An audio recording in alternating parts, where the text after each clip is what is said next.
for Domase No.1 Traditional Council Komfo. I say and then ya bedru Dwenem Awasu traditional area. Na amamre ene amane okoso. Amamre ene amane ne okoso to be can't be chere. I say ya wo dwumadie bebre e wo nananom afahye emu. Na afahye emu yenim say nananom binom ne beko ya bede beti agi akyerema bede be ma ye a na nkyirima ya so ye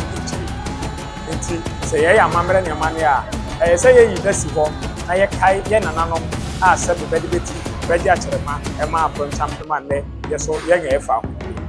nti o he ne Dwenem Awasu Traditional Council ye e pause ya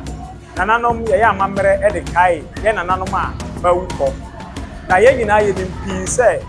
ansa na broni kokko obeba o de Kristo so meba he na nananom abosom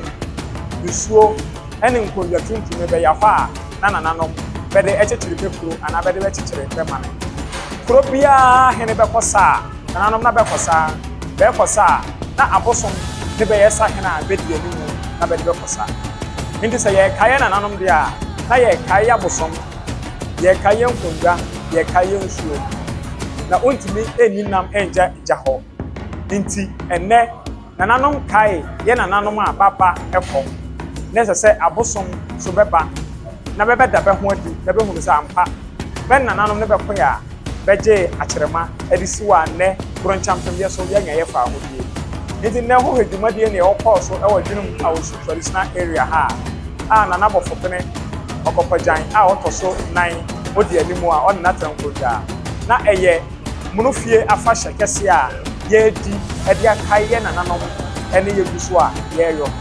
nti wo ha ne akomfo bebre ne bebe ka me ho a ne be nyina ne be di dwumadie